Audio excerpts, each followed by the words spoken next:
Thank you. I can confirm you're live on YouTube. Thank you, Georgia. Thank you for attending today's meeting of the Kings Lynn Area Committee. The Democrats, it's been a challenge for some of us due to traffic. The Democratic Service Officer will now conduct a roll call to check who is present at the meeting. When she calls your name, could you please switch your microphone on and confirm your attendance by answering present? Councillor Bartram, Councillor Bone, Present. Councillor Collop, Present. we've got Councillor Colwell under Standing Order 34 on Zoom. Present. Councillor Everett, Present. Councillor Hennigan, Present. Councillor Jones, Present. Councillor Joyce, Councillor Kemp. Present. We've got Councillor Osborne under Standing Order 34. Present. Councillor Rust, Present. Councillor Sayers, Councillor Ware. Thank you. Thank you, Emma. We also have the following officers present in the meeting. Mark Whitmore, Assistant Director for Health, Wellbeing and Public Protection. We also have Martin Chisholm, Assistant Director of Operations and Commercial. External attendees we have today are representatives from the Youth Advisory Board for item 7, which actually will be moved to item 8 due to the traffic problems. And we also have Ness Reeve and Natasha Hurley from West Norfolk Community Transport for now item 7. Please may I remind members that this meeting is being recorded and streamed live via YouTube. By attending this meeting, you are given your permission to be recorded and streamed. We've had apologies, so if I can refer you to the minutes of the last meeting held on the 21st of November, our correct record. Agreed? Agreed.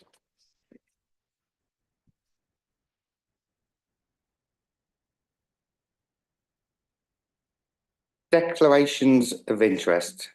Any members got any declarations to declare? Non-pecuniary one, but I sit on the board of West Norfolk Community Transport. Councillor Katz. I'm a co-opted member of the Youth Advisory Board. Councillor Everett.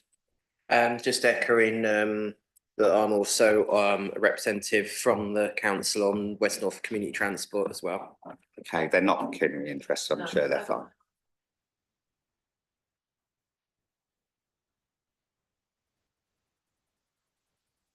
Urgent business, we have none. Chair's correspondence, we don't have any. And obviously we have Councillor Colwell and Councillor Osborne on Standing Order 34. So if we go to now item 7, presentation from West Norfolk Community Transport, and I invite Ness Reeve to present her presentation, and we'll take questions after the presentation if that's okay. Thank you.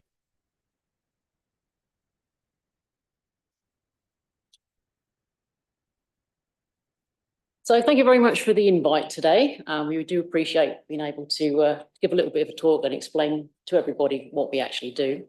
So starting at the beginning for Go to Town, it was set up originally by West Norfolk Community Transport back in 2018, and that was when Stagecoach withdrew all the services, which is on the next slide, by the way. The community transport basically is run by charity, which is full of trustees. It has no shareholders. So every penny that we basically make as Go to Town, the commercial service, gets put back into the charity for the charity aims. So we don't have shareholders. Everything basically goes into the charity, and that's why it was set up by the charity to help fund the charity going into what is basically an uncertain future with funding and everything else.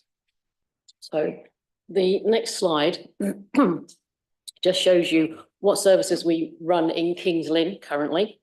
The network map there shows you that we cover pretty much all of Kings Lynn, apart from the Fairstead Estate and the Queen Elizabeth Hospital currently, which is covered by links. So we pretty much cover every other area that there is in Kings Lynn with our services.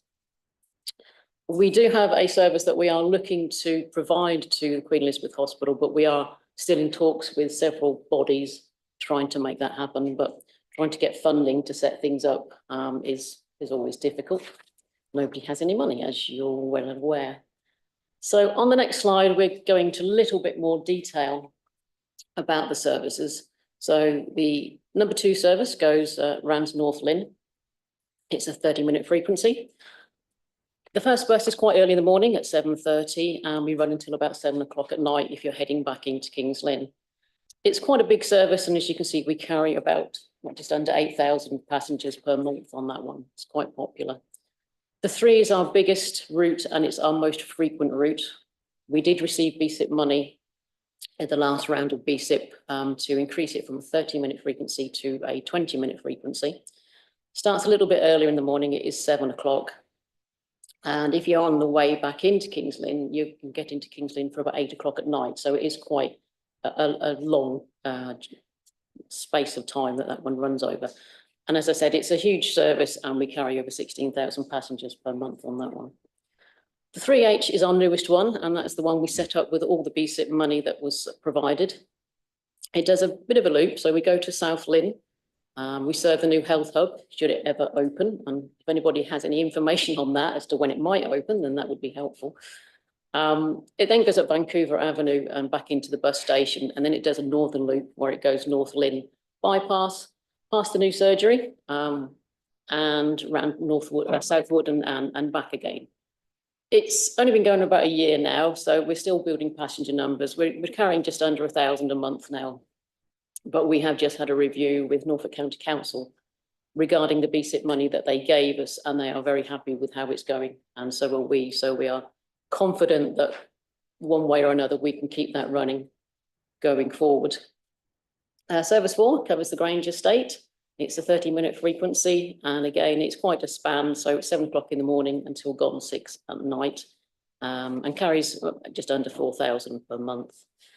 And the last one in Kings Lynn that we serve, again, has had some BSIP money recently, and it's also had some 106 money from the new estate that they are building on the Gaywood Park estate, although that's not open yet. So we are now able to provide an hourly service from quite early in the morning until after 6 at night. Currently, that is going up in passenger numbers, and we are just about to the 2,000 per month going forward. So next slide is new technology. Now, we are introducing new technology all the time. We have now received a government grant for the new tap on, tap off. So that's up and running, but we're just waiting for Norfolk County Council to install that and do the switch on. But the newest one we're now doing is the audio visual. It's the next stop, and it is to enable disabled passengers to access the services and use the services a lot easier. So it will be next stop announcement. Your next stop is, so anybody with hard of hearing has a visual aid as to what the next stop is going to be. So we have a little bit of a hiccup at that at the moment because the specialised screens that you need are on back order, but we're hoping that the first week in February is when we're going to start installing those, so that would make life easier for a lot more people. So the next slide is our services out of Kings Lynn Town Centre. So as you can see from the map, we do cover quite an area across West Norfolk with quite a few services in there that bring people in and around Kings Lynn. The next slide is basically going into a little bit more detail from that map. And as you can see, we do have 2 services that run around Swaffham area. The 32 brings people into Kings Lynn twice a day through the villages. So that is quite an essential trip. Down a Market again, we have the 47, the 61, the 62 and the 66 that go in and around Down a Market from the villages. Some of them are several times a day. For the instance of the 62 and the 66, they are only 3 times a week, respectively, because basically that is all the funding that we could gain from Norfolk County Council. They didn't see a need for a daily service, much to the dismay of the residents of the villages, but we did manage to get enough money to run a 3-day-a-week service, and they are quite well served. We do get quite a few passengers on them, so we are hoping that maybe in the future we can expand that to a little bit more frequency. Our biggest service is the 62, or the longest one, the 52, because it runs all the way from Wisbech through Downham to Swaffham and on to Easton College for the students that go to the college there. But it is also a fully commercial service, so we do get a lot of members of the public using it for day-to-day work. So that is our longest one that we do. And then basically to sum everything up on the next slide, our biggest challenge as a company, and it's not just us, it's all bus operators nationwide basically, is to try and persuade car users to switch to local bus services. It's a big challenge, and there's a little bit of money out there with the BSIP, but it's ring fenced so much that we are challenged as to how to use it, and so are the council. But the benefits are immense. If we can make any of that happen, the benefits are big. Better air quality, which leads to better health. And if we can get more passengers on board, then the services themselves will be better sustainable. So less funding will be needed. So it is a big challenge, and we're up for a challenge. We always have been. So basically our pledge is that we will continue to improve the town services. We are, as I said earlier, looking to increase them next year with hopefully a route through to the hospital from across town. We're continuing to work with parish councils and councillors such as yourselves to try and get some funding, to find avenues of funding, to try and include as much as the town as we possibly can.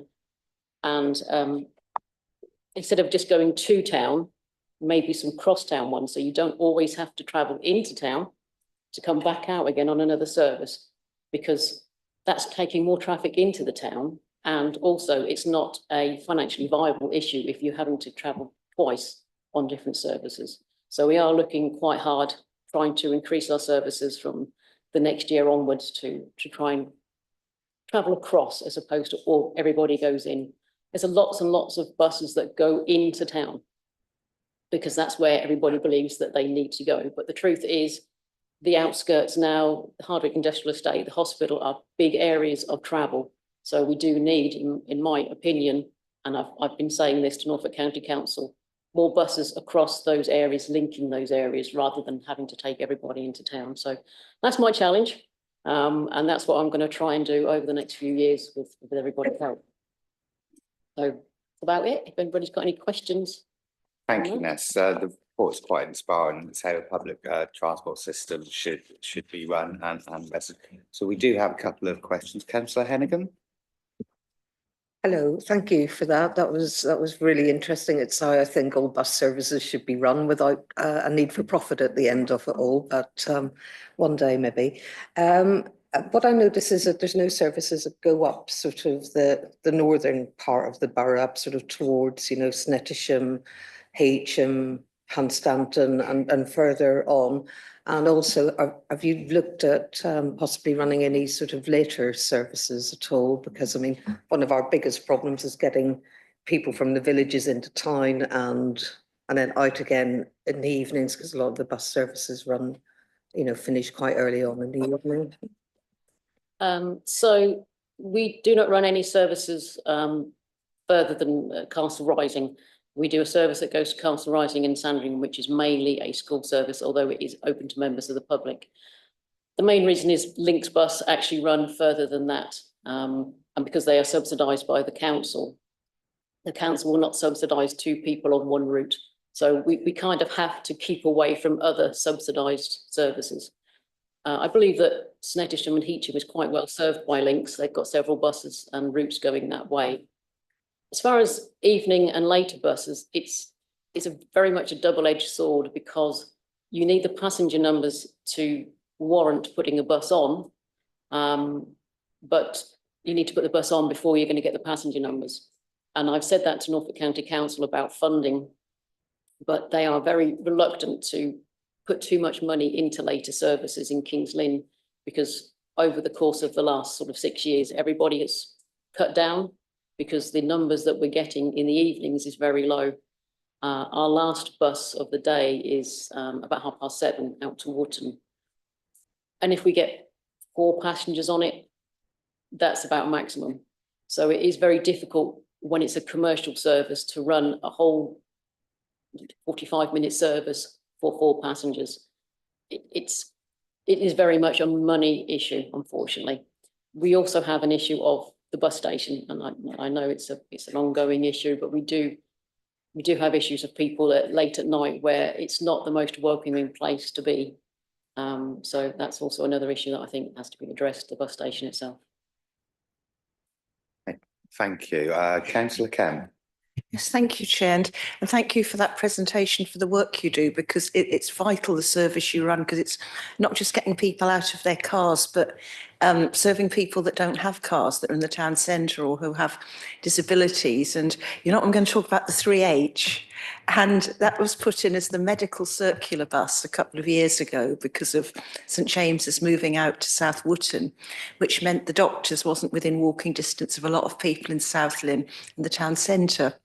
And I'm really concerned about the future of it, because it's funded by the BSIT funding, and the county council has said that after 2 years it's got to prove it's financially sustainable, but it's a community asset and a means of getting to the doctor. And even now, even with the 7-time-a-day service you run, which is really good, there's still people that find it difficult to get to the doctors because traffic can hold the bus up and people have to wait to get home. And the very early morning appointments, that's another thing, because I think you start on Naru's Way, it's about 8 o'clock-ish. So if they're early morning appointments, people couldn't really get there. So that's one issue. And also later on, if people wanted to go to the doctors a little bit later. But it's making sure that actually is sustained and continues, because we don't know what the position is with the South Lynn Help Hub. We understand there won't be doctors there for quite some time when it opens, so there's a need for this.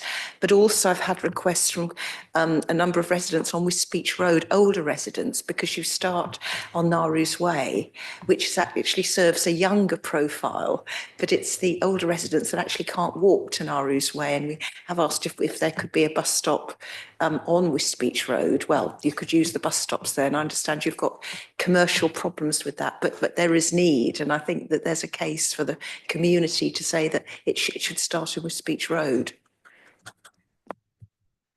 Okay, so first of all, the 3H, well, I have had a meeting recently with Mr. Wickers, who runs the BSIP money, because the 3H has been on for a year now. They are very pleased with the numbers so far. We have met the first year target for numbers, so they are very pleased with that. I'm personally not quite so pleased, because obviously we were expecting the health hub to be open. So we were expecting numbers to be slightly better than what they are. And there's going to be a steep curve now to match year 2 targets. So myself and Peter Brown had a meeting this week, actually, to look at other ways of sustaining the 3H should the health hub not open and be as frequently used as we need it to be. So the first option for us, as you made everybody aware, it has to be commercially sustainable, or they're putting the funding anyway after 2 years. The funding is just for 2 years to set it up. So it has to be commercially sustainable and pay for itself after that point. At the moment, it is looking like it will fall short. Now that is mostly down, I believe, to frequency, because as you said, we do 7 runs on the 3H a day, but that equates to an hour-and-a-half service. What I'm looking to do is to increase the Southern Loop to an hourly service. That is where we are getting the most passengers. About 60 to 65% of our passengers on that entire route is on the Southern Loop. I cannot move the bus stops at the moment because you have the 46 service coming through and the 505, which are both fully funded by the council. So they will not be happy to provide money to me when they're providing money to somebody else to serve that area. But after 2 years, we have then the ability to move and adjust that route a little bit better. The Northern Loop, which isn't doing quite as well, and I believe that is because the half-hourly service means that if you're going to the doctors for an appointment, an hour and a half is a long time. Not many people's appointments last that long. So a lot of people are using, as they can do, and they should do, the Links buses that go past twice an hour. So they are more frequent than we are. So we are looking at ways to keep the Northern Loop part in, but at the moment I am now breaking down all of my other services, and I'm looking at the 4 service to try and slightly reroute the 4 service so it will do basically what the Northern Loop of the 3H does, but within the 4 service. So the 4 service is vastly better off commercially standing. So if I can do that, then I'm hoping that I can then sustain the 3H into the future and not have to think about any cuts come the next. Thank you, Chair. If I just might make the point that, which you could make with them, if people from Wisbech Road take the 505, that's finishes at the bus station, they have to get another bus, and that is a hardship for a lot of people. Thank you, Councillor Kemp. I think Ness answered that question quite concisely. Councillor Collett, and then I have Councillor Rust. Thank you, Chair. Thank you for attending today. I have a query with the information you wrote on the Grandeur Estate and Linsport bus. You said that it's a 30-minute frequency. Well, in the afternoon, there is a 2-hour gap. You said you were thinking about changing the number 4. Will that have another bus within them 2 hours, please? Yes, we are hoping so. The 30-minute frequency is the main part of the day. We do have a gap in school times, which is always an issue. When we do school runs, it does take the bus away from the public services, but we do get more funding, shall we say, for the school runs. So it's something that all the bus operators do. We tend to do school runs to get the children home and back. In the middle part of the day is a half-hourly service. It does change on a Saturday as well. But hopefully, if we can incorporate the 3H loop around South Wootton, we can get a slightly higher frequency. We did change the 4 about 2 years ago to split it up from North Lynn because we saw that the new estate wasn't getting any service whatsoever. So we have put one through that area. At the moment, I cannot foresee a half-an-hourly service throughout the entire day because it's just not going to make enough money. The passenger numbers are around about 8 to 10 per trip, which for a commercial service isn't quite high enough. We do look to have between 15 and 20 to make it commercially viable. So it is very much a monetary thing. We have to have the passengers. And if we do see an increase and a need, then we will put more frequency on like we did on the 3 route. But at the moment, the passenger numbers for the 4, even on the higher frequency part of the day, aren't quite high enough for us to put the extra bus on. It's too much of a cost at the moment. But I will try to look at that when we do the reroute of the 3H part. I did fill in a survey last week with Norfolk County Council and put this point across, so obviously I've helped them as well. Councillor If they're willing Collett, to help. can you use your mic, please? Thank you. We have Councillor Collett standing. Oh, sorry, me now.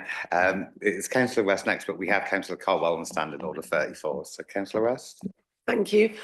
Thanks for coming. I'm always really impressed. This bit is just a comment. Always really impressed about how much you know about the whole bus. And it's easy to say it's your job, but you really do go into it forensically. But also having this information makes it understandable for us as councillors how difficult it is for you as an organisation to balance the needs to run a commercial service alongside the needs to, you know, of your charity, and it really is a balancing act. My question is, I'm really interested to hear about the cross-town service, because you're absolutely right. You know, people are queuing at the Hardwick to bus to go into town, to then get to town to go somewhere else. How do you think you will be able to bring that to fruition? Is there anything we can do as as the councillors that cover the town centre area? And do you have sort of a route that you envisage, for example, from the Hardwick to North Lynn or something? So at the moment, we did put in some BSIP proposals to Norfolk County Council for a route from South Lynn through to the Hardwick, but it was turned down. So we are now having to have a look at other revenues of funding to try and get something off the ground. And we are speaking with the Wootton councils parish councils, with the Queen Elizabeth Hospital themselves, because obviously it's been a bit of a delay now, but the car parking and the new hospital did mean that they were going to be looking at other ways of getting their staff to the hospital in the mornings. So we have been in consultation with both the hospital themselves and with the South and North Wotton parish councils, because the heat map for the people that live in and around Wotton and Reffley is very high for those that are working at the hospital itself. Obviously, there are other heat map areas, but South Lynn is another big area where there are a lot of people that work at the hospital that they will need to get them in without cars. So we have been looking at that. So that the first cross-town option that we have been looking at, and it's not certain as yet because we're still trying to gain enough funding to give it a kickstart, is from North Wotton, South Wotton, Reffley into the hospital. Whether that is just for hospital staff, if we can't get it off the ground, or whether that is then open to the public is still under negotiation. I would like to run a bus from the town centre, so the bus station, up the bypass to Wootton's, work our way down to the hospital and do a reverse route. And then we are then giving people from Wootton's a direct link through to the bus station again and to the hospital. Like I said, it's still in the planning department stage. We're still trying to negotiate funding from different avenues, whether it's 106 money, whether it's SIL money that is coming through for the housing development. But obviously that area is a massive development area, as we all know.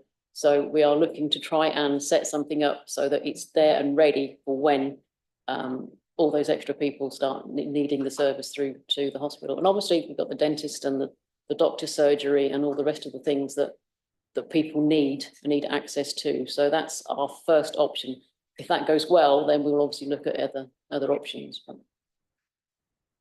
Thank you. Councillor Colwell, are you with us? Yes. Hopefully you can hear me. Sorry, I've had some connection issues. Apologies for not being there in person. But yeah, thanks, Vanessa, for the presentation. The comment that I wanted to make was, first of all, it's really interesting to hear about these possible future routes, and importantly, that the community are saying that this is something that they want. And I just hope that this is a message that Norfolk County Council are hearing. And I guess with my other hat on as being a county councillor, I'd very much like to work with you and promote those. So maybe we could take this offline and work together on that. I'm particularly, I've got one question, and that's in relation to whether or not it's ever been discussed, proposed, considered any form of loop bus that does precisely what you've indicated, not go anywhere near the centre. So something that literally goes around the outskirts of King's Lynn. I appreciate it blocked one side, but that would be something really interesting to know about, whether or not you think it could work, what the numbers might be, where the route might start and finish. From the new St James's practice down to the hospital, through to Hardwick, into West Lynn, and then back round again. I don't know. And so that's one question. And the other is an observation that I have had in recent months of concern about what Norfolk County Council BSIP money is actually being used for. Now, this is something I alluded to yesterday, funny enough, in the Regeneration and Development Committee, because I hear a lot about road widening being BSIP money being used for this, or studies. Like the latest is a study on the A149, I'm led to believe, and I'm not for one moment. Can we just stick to the actual point? We're getting a little bit adrift on wider matters. Well, it's absolutely important and critical, Chair, because I'm worried that BSIP money should be used to enhance the routes, extend hours, new routes that the community want, not on road widening or goodness knows what. To me, I would be, and this is something I'm going to be looking into, because I'm angry that BSIP money, we've got 15 million. So, well, that needs to be an issue with county. That's not a borough issue. Yeah, so. but I want borough councillors to be aware of the anger in the community that money's not being spent on buses. Can we move on to and let Ness answer your original question? you. Thank you, Councillor Colwell. Thank you. Okay, thank you. So just tackling the first question. It is something that we have been trying to do. We on the first round of BSIP, we did try to set up a loop as something like you suggested, slightly smaller scale, but it was rejected on the grounds that services already exist within the network for those routes. Norfolk County Council are very reluctant to put money into areas where there's already a service, whether it goes to the right place or not. What they told me was because they can get a link bus from West Lynn to the Hardwick, whether it be by going into town or not, there's already a service. So they're very reluctant to actually put money towards a service that covers other people's services. I don't agree with that, but that's not my decision to make. We did also look at one from South Lynn to the Hardwick to the hospital into town and a big loop. Again, it was rejected. It's not a cheap service to put on. That kind of service would be, you'd be looking at £250,000 a year trying to put on an hourly service that does that massive loop. So it's not something that we, with our small pockets, can undertake without any type of backing. I would love to do it. And if anybody has got deep pockets and can throw the money at me, I'll give it a go. I'll give anything a go if anybody wants to try something, but we can't take that type of commercial risk. Basically, because we are a small company, and as I said at the beginning, we support the charity. So I cannot be frivolous with the money that we have. We need to support the charity as well. I have to agree with you, and I will just say that I do agree with you on the BSIP money, but it is very, very tightly ring-fenced as to what Norfolk County Council can and cannot spend it on. And that's probably all I probably should say on that matter. Thank you, Ness. Councillor Osborne. Thank you, Chair. I was just interested to see in the report talking about as a concern new housing developments not allowing bus access. I just wanted to hear a bit more on that because we are, of course, the planning authority. So that, is something that we should perhaps have a think about. Yes, it's a big headache for me. You may or may not be aware that we have different sizes of vehicles on our fleet. So we range from 16-seaters up to 30 to 40 seats. So I've recently been in a meeting with the planning department for Knights's Hill and the estate on Edward Benefit. And I said to them, can we have access after the first houses the residents have moved in? And they said they will not grant access and they will not release the road until at least 3/4 of the estate has already been built. I did say, is there any way of putting a turning circle in so we can at least access one end of it? And they said, if you'd have come to me with that so many years ago and requested it, we would have built it into the planning. But it's too late now. It will cost me over, I think he said £250,000 to put in a turning circle, so I cannot do it. We are fighting, unfortunately, at the end where everything's already been decided. I know a lot of housing developments, the new way is they don't want big buses on the estates. They want it to be eco-friendly, and I do get that. But at the same time, you've still got people with disabilities that need to get somewhere. You've got people with small children that need to get somewhere. You have school children. How are you getting those people off that estate? Are they all walking? Can they walk? If they're going into town with shopping and they come back with bags, do they want to walk half a mile, or even in the case of Knights's Hill, nearly a kilometre to actually get back with their shopping? I do have lots of issues with the planning stage, and I'm sorry about that, but for me, it does. People's habits have already formed. By the time you can get a bus in there, people's habits are formed. They cannot wait. If they need to access something, they've already bought a car. And those people that can afford a nice electric car, it's not everybody on those estates. So they are buying diesel cars, old fumes cars that are worsening the pollution. Our vehicles, the majority of them, I think it's about 80%, are Euro 6. if we could be allowed in there with these vehicles, then we could reduce straight away the need for people to buy a car because the service is already there as you move in. And the numbers straight away will be there for us to start that service. But we're getting there after the event every single time, and habits have already been formed. People have already got cars and they've already got that habit of taking the car into town. So it's a difficult situation for us because I've not been, with this company, we've only been here 6 years. So all of these planning applications have been in for years before that. We've not been at the table. I do think that the operators in some form or another need to be at the table sooner to be able to tackle this issue. Thank you, Ness. Thank you for a really informative presentation and question and answer. It looks like you've put in some really good work in challenging times, and it's a real shame that you don't get greater subsidies, because obviously when we do rely on public transport, which it will inevitably be the case, because electric cars aren't the solution, the services might not be there because of the lack of subsidies. So I really credit you for all the hard work that you do. Thank you. So we will move on to Natasha Early for your presentation on the dialer bus service. Thank you, Natasha. Thank you.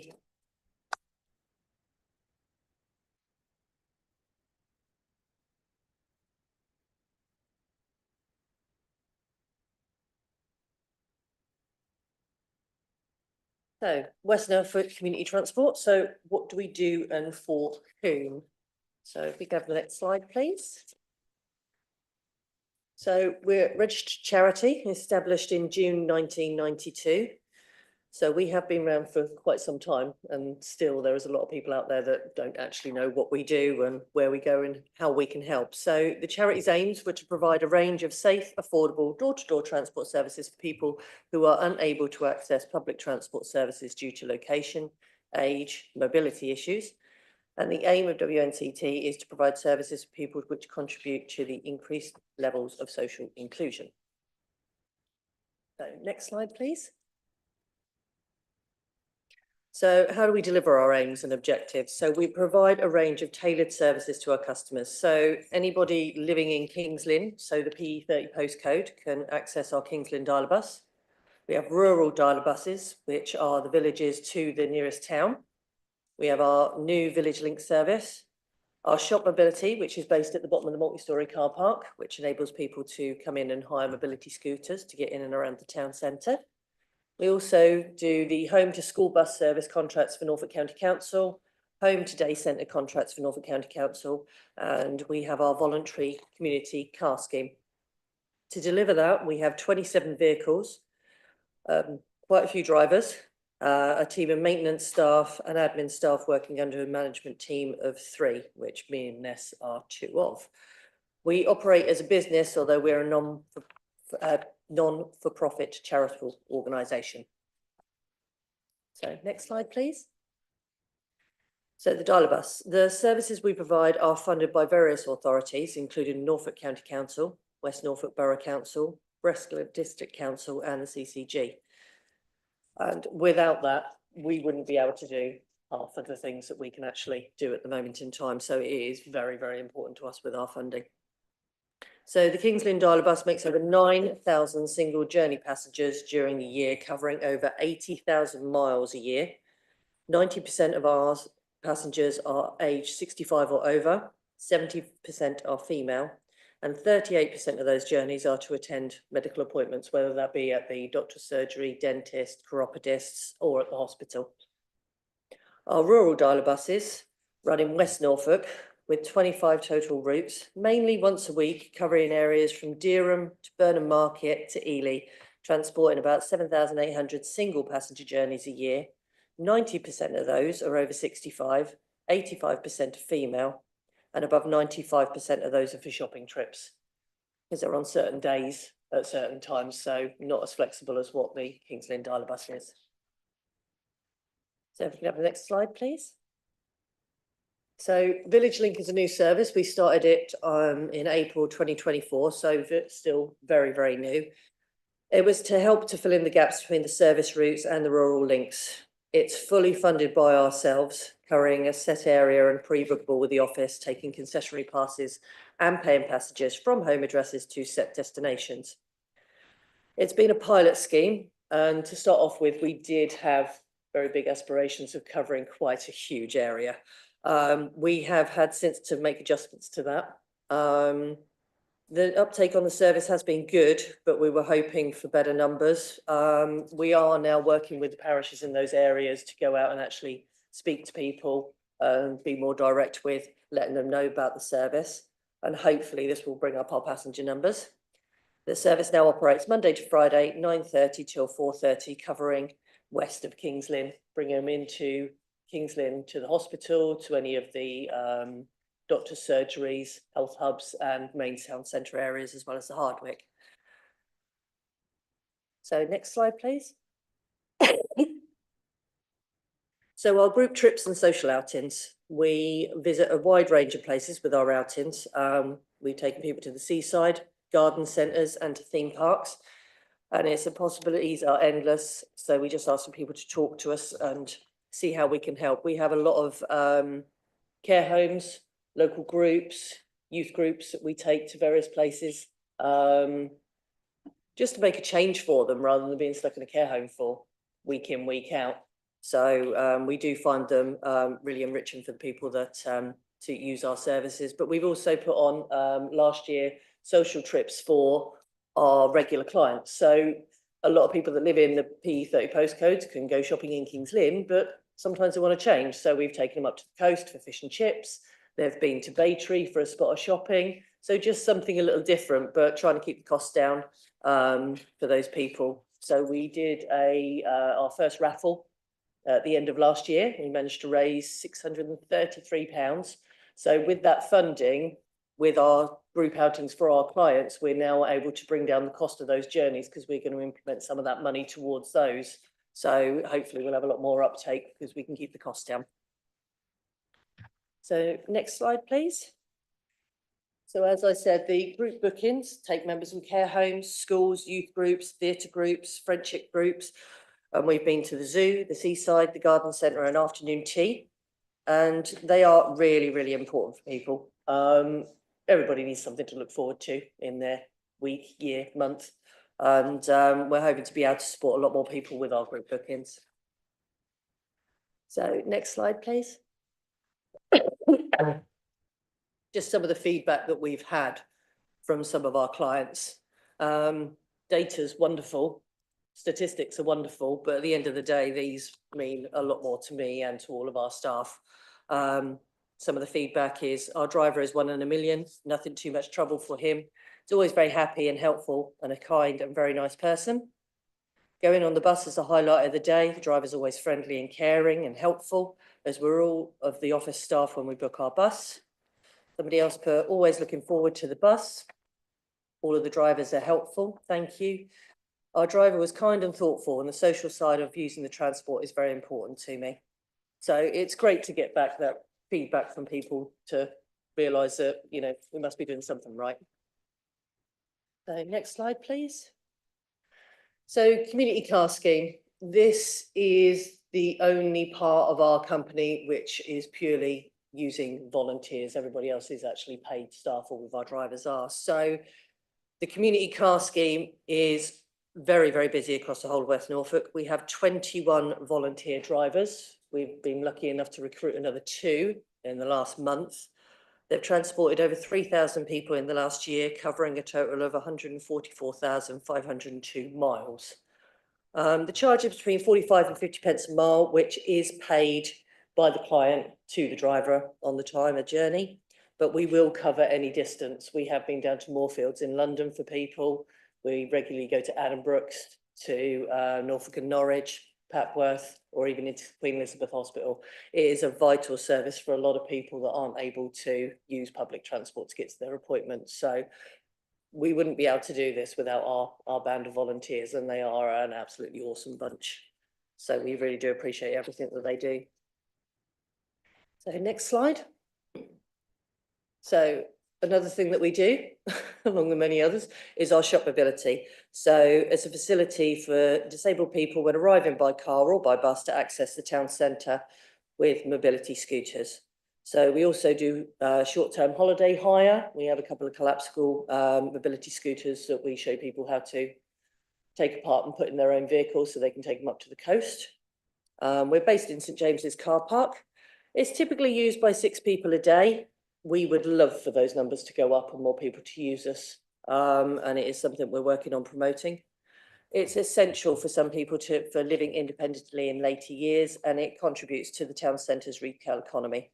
And we're very thankful that it is funded by yourselves. And we do appreciate that. So next slide. See, medical transport for learning disabilities. So we're working alongside MenCap to offer free transport for anybody who has a learning disabilities and needs to get to a medical appointment. This primarily was set up for taking them to just their local doctor for their medical yearly checkup, but we have now managed to extend that to any medical appointment. So that could be the dentist, it could be doctor's surgeries, anything like that. So that's one of the other things that we've been able to do, which is wonderful. Next slide, please. So home to school contracts for Norfolk County Council. So it is a mix of mainstream and special needs contracts. We have a total of 20 buses used on these routes for school journey times in West Norfolk. And then the surplus is created, which is then used to fund our dialer buses and our shop mobility. So without these essential things, we would not be able to put money into our dialer buses and the amount of frequency that we have for the people in the area. So they are absolutely vital for us. Next slide. So funding. So the funding bands that we have is obviously Norfolk County Council, yourself, Borough Council, Breckland Council, and then Norfolk and Waveney CCG. It equates to now 21% of our income. It was 25% 5 years ago. But obviously due to the extra contracts that we've managed to secure for school runs and such forth, it is now down to 21%. But as I say, without that funding, we would really struggle to be able to have the services that we do for the people in the area. Next slide, please. So when we had the influx of the Ukrainian refugees, Ness's side, the Go to Town, offered 104 free 6 months passes for all those refugees that came in. So then that enabled them to get to schools, get to work, get to college, to basically help them integrate into the area so they could still be able to get out and it wouldn't be one thing that they had to worry about. When COVID hit, we did free vaccination transport for people to go to the hubs to get their vaccinations. And that was another over 360 journeys that we covered for those people to be able to get to where they needed to be. So next slide, please. So obviously, as Nessa has already covered, Coach Town was set up with the withdrawal of Stagecoach in 2018. But as she has already explained of all their services that we worked alongside with. So next slide, please. So our concerns are the same as Go to Town. We have our concerns with traffic congestions, air pollution, new housing developments not allowing buses in, cheaper car parking in town than it is for people to actually use our services to get there. Older people using and working longer, so they're still using their cars. For my side, it's the recruitment of drivers with D1 licenses. Anybody that passed their test after 2098, was it? 97, 98, don't have D1s on their licenses. So obviously, the likes of a couple of, I've got new members of staff, we would possibly have to put them through PSV training at quite a large cost just for them to be able to drive a minibus, whereas the likes of myself can go out and drive a bus because it's already on my license. So it is something that is going to affect us in the not too many future years. So it is a worry for us. So next slide, please. In the future, for us, if you could just, Natasha, advertising the services. just please give a moment. The youth advisory boards have got to leave. They've got taxis booked. And I just want to thank them for attending, and we'll get you rescheduled in. And we're really impressed as we what you presented previously, and we haven't forgotten about the importance. We really have. I know Councillor Rust and Martin put in some real good work and we will make this happen, and we will welcome you back to present again. It's just unfortunately the traffic has had an adverse impact on that. So thank you so much for coming in. And I'm honest. I mean, I'm just saying, I've seen these guys presentations before. You will want to see it. It's really important stuff. So thank you guys for coming. Really appreciate the time and your effort.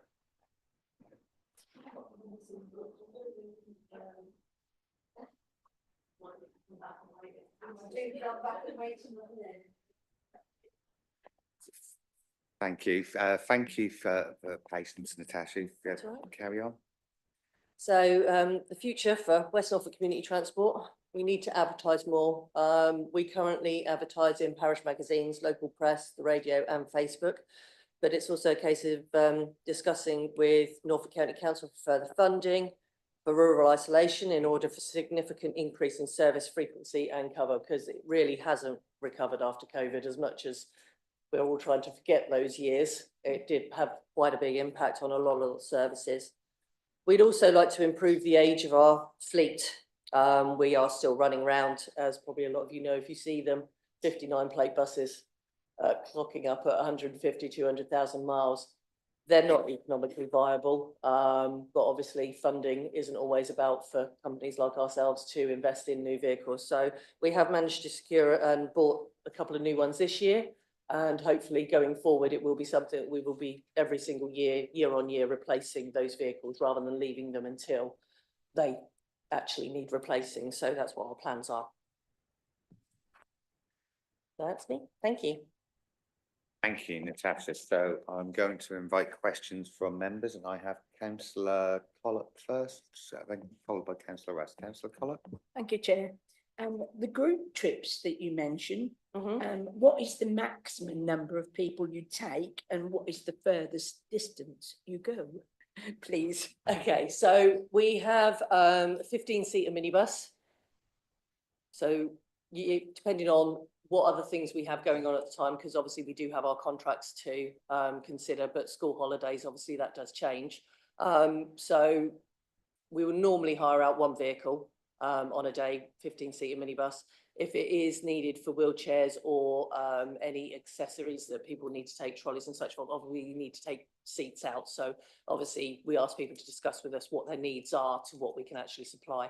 If it's during school holidays, then we will certainly consider sending out more vehicles than that, but it does depend on what else we've got going on at the time. Distance we'll travel, we try and stay in Norfolk. Okay, lovely, thank you. Councillor Russ.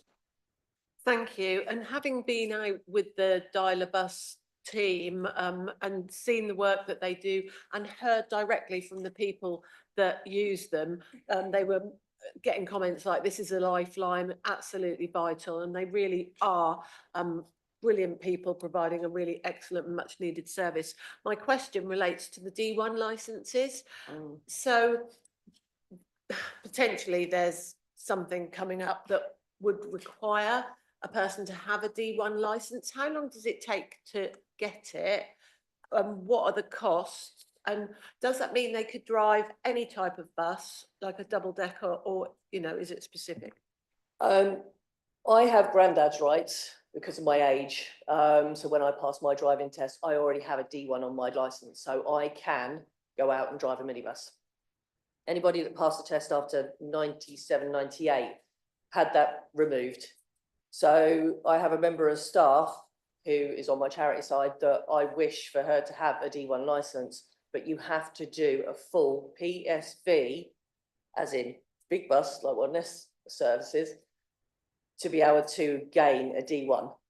So you're looking, is it 2,500? The last quote for just 16-seater, so not a big bus, but they do different categories. So for 16 seats or less, 2,600. It's a lot of money to invest in a member of staff. With, you know, they could end up leaving and then going on to drive. I mean, you know, we do hope it doesn't happen, but I mean, the majority of our members of staff they've come to work for us because a lot of them, the school runs morning and afternoon, a couple of hours in the morning, a couple of hours in the afternoon, still gives them the middle part of the day. On average, our average staff members are 70s, mid-70s.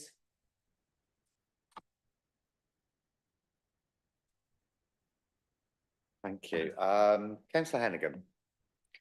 Thank you for that presentation and thank you for the amazing service you and all the volunteers sort of provide. Really, it's provides a lifeline to so many people. Is there really, I mean, apart from funding, is there anything that local councillors can do to actually support you at all? To be honest, the best thing you can do is tell people about our services, let them know how we can help. There are so many options in and around this area that we can end up helping with, whether that's a rural bus bringing them in for a spot of shopping, volunteer driver taking them to medical appointments, or if you do live in the Kings Lynn PE30 postcode, then, you know, there's quite a lot of options for you. It's just we want more and more people to use our service. We want to have people independently living in their own homes for longer lengths of time. You know, if they can get out to the shops by themselves, it's a lot easier for families, but to know that it's a driver, that it's a regular driver, they're going to be kind, they're going to be helpful, you know, they actually give an arm to support to get them into the vehicle and things like that. It's not a case of turning up at the door, honking horn and going, in you get. You know, it is for somebody that has booked that for their parent or a sibling or another family member. It's nice to know that it's someone that's going to be caring to do it. So it's just sharing what we do and having more people use our service, because the more people we have, you know, it means that it makes it more viable for us rather than having ones and twos running around the area. It's not going to make it financially viable. We're not here to make profit, but we certainly need to cover costs. So, you know, just telling people more about what we do and getting people to sign up and use our services, it would be fantastic. Sorry, can I just follow up on that? Would it be possible for you to send us a link and all the details that we would need to share around? You know, that would be quite helpful if we just had that to hand. So, yeah. Okay, thank you. Thank you very much. Councillor Colwell. Thank you. Thank you. Oh, well, we understand Councillor Ware's got Councillor Ware's, apologies. Yes, also if you can email any leaflets. I mean, it's a bit old fashioned for me, but yeah, we do have leaflets. We do understand. My age group who will be wanting to use it will like a leaflet, and we can add that to a councillor's newsletter that we hope will get out soon. Yeah, that'd be wonderful. I can distribute that around where I live and in my ward. So if you could email it to, well, we'll sort that out. Yes. Yes, I'll email it to Emma and then she can distribute it. Thanks very people much. know that'll be perfect. Thank you. Great. Thank you. Apologies, Councillor Colwell. Yeah, it's back to you. Thank you, Chair. Yeah, it was just a question with regards to whether or not there are voluntary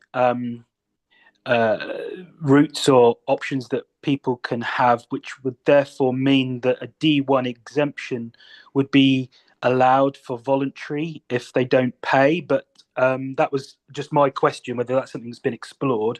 And also just an observation, really. We hear about how aging buses need attention, and just brings me back to the point that I made before. You know, what is the BSIP money being blooming well used for? But yeah, the D1 exemption. Yes, we have been in talks with the Community Transport Association, and yes, they do believe that if you are over the age of 21, been driving for 2 years, as long as you are volunteering, you can drive a 16-seater minibus.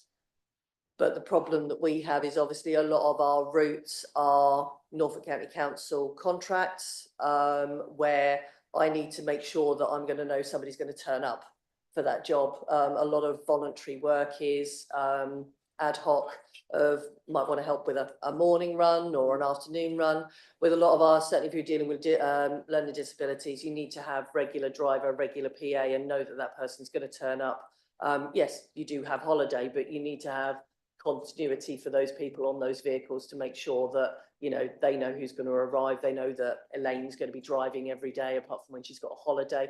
They need to have the continuity a lot of the time. So we still haven't ventured into volunteering on the D1 side as yet, but it might be something we're going to have to look into if the numbers don't end up changing, or they don't end up changing the licensing laws. And with regards to the BSIP money, it is mainly left down to service work and things like that. It's not something that we. Permits were exempt, weren't they? Yeah, the permits that we run on are completely exempt from it. So unless we went to the O licence, which is what is left to Ness's side, we run on our permit 19s and permit 22s, which means we can't gain any of it, unfortunately. Thank you, thank you. Any further questions? Not, it was, thank you, Natasha, for a really good presentation and the good work that you do. My family have experienced, my nan was undergoing cancer treatment at the time, and she used the service to get back and forth to Addenbrooke's, and she spoke really highly of that service. Oh, that's lovely. And it's really good work, and yeah, and yeah, we continue to promote it. It's an absolutely good service, and we appreciate all the good work that you put in. So thank you for both of you coming here tonight and presenting. Thank you. Thank you. Thank you, thank you.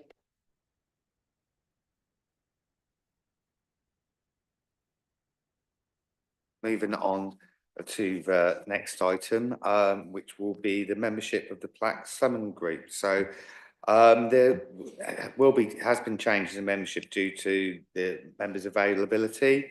Councillor Bartram would find it really difficult in her new position to actually attend the meetings. And Councillor Hannigan is no longer on the planning committee, so could actually fulfil that role. So are members happy with that arrangement, or is there any questions relating to that? So the makeup would be obviously Councillor Collop, who would be chair of the meeting, Councillor Jones and Councillor Ware, with substitutes as myself and Councillor Hannigan should we needed to be. So are members aware, or anyone? Yeah. So we happy with that? Yeah. Agreed. Next item is for the committee to consider items for the future work programme. Any suggestions? Councillor Rust. We've been talking about the litter and dog waste bins for a time. Can we put them in a date? I think we've got the agenda up, so They're still to be programmed. yeah. So we have coming up with. We could probably do them. Sorry, yeah. If I just intervene, I have spoken to Martin and Michelle about that a couple of months ago, and they weren't at the time in a position to move forward. Martin did say if anybody does want to request a dog litter bin, then all it's simple as just emailing him. However, the issue is the funding side. So I can go back and speak to Michelle and Martin again. But in the side of them coming to present something here, it's probably not likely because it's as simple as just letting him know. But I will chase it up again. It might be prudent, obviously, because is it June meeting? June meeting, we will be discussing, obviously, starting to make still applications and stuff and putting things forward for that. So with regards to that when with these ticket items, that we'll need it preferably before then. So we know. I've got Councillor Hannigan followed by Councillor Kemp. It's just I see the King's Lynn ferry is to be scheduled. Is there any way of moving that one up? Because really it's quite I think it's quite important that we start addressing that, really, with given the current problems with it. I think obviously with everything that's going on with the ferry at the moment, there's probably going to be a broader update for members regarding that. I'm happy for it to come back to CLAC at some point. I think we need to work through what we're working through at the moment in terms of the issues that have caused the ferry service to be suspended, and then probably come back to you later with an update on where we are, because then we can have a more informed conversation about what's going on with the ferry and proposals for what you want to see happening with the ferry. So I think I'm happy for it to come back, but when we look at scheduling it in probably after the next meeting, when we've got a better idea. Yeah, it would likely to go to R&D, wouldn't it, as well? So I suspect it will, because there's going to be some investment requirements undoubtedly, isn't there? thank you. Camp. Yes, I was going to mention the ferry as well, and also something else, because with the state of affairs at the moment, the ferry, of course, has had to be suspended. There's another report into the condition of the ferry, which should come out very shortly. But obviously, this is important to the town, has been for about 800 years. And now we think in terms of active travel and green transport and empowering residents. So it is very important. So I would agree with Councillor Hennigan that it does need to be something we look at in fairly short order. And the second point, and in a way, I hope that this item isn't needed, but I fear it might be. With the devolution plans, the government is minded to abolish borough councils, which I hope won't happen, because should that happen, it would leave Lynn without any form of local government. And so we would need to be considering setting up a town council, and this CLAC. And that's something we should be involved in, how it would work, who would run local services, and who would own the town hall, for example, and the car park income. Very, very weighty issues. Thank you, Councillor Kemp. These are very much uncertain times, and none of us really know what the future is going to look like. But it is well predicted that it is almost likely that there will be a town council. So that did miss. Councillor Hennigan did have a supplement, which I missed. I didn't. I've got, it's a new one, so. Okay, and is that Councillor okay? Hennigan's got a new one, and if no one else has got, then we'll go to Councillor Corwell after on section 34. Councillor Hennigan. Thank you. I was just wondering, is there any merit in putting something on about litter? I spend quite a lot of time talking to residents, and I must say it's one of the top issues that I get, but I don't really understand how our street cleansing operates, keeping our streets clean and tidy. I don't really know enough about that, and I would quite like to be educated on it, and I wasn't sure if other members might feel the same way about it. Gotta say, it's just, I've been getting so many complaints about littering recently and just general state of the streets, so it would be quite nice to know a little bit more about what's going on. Mark, would it be possible to, obviously we've got it down with dog poo bins and litter, would are the two interlinked? I think if it's a broader conversation and requesting a bin, then I think certainly I'm sure that Barry Bramford could come and talk to us about cleaning schedules and how often certain streets need to be cleaned as opposed to other streets, etc. Because it's not that complicated, but it is helpful for you to know. Yeah, absolutely. Councillor Colwell. Thank you, Chair. Yes, it is in relation to litter and bins. Me too. That it's what I received the comments on, and it seems to come up at this committee every 6 months, and I'm fed up. I'm fed up because it feels like we as councillors are being fobbed off by the council in relation to bins. I'm fed up of it. I have been fighting. I've got the money, and the only reason we're not having these bins put in place is because we're told that there isn't enough money to empty them. I mean, this can't go on. It is a laughing stock. I'm sorry, but it has to be programmed. Do we need answers? That will go on the work programme, but I'm sure all our officers actually do work quite hard to do it, so we shouldn't be so critical of the work that they do. But we'll certainly get it on. 3 years I've been trying. Thank you. So the date of the next meeting is going to be Thursday, the 20th of March. at 5:15 in this council chamber. So thank you for that, and then it's the close of the meeting. Thank you.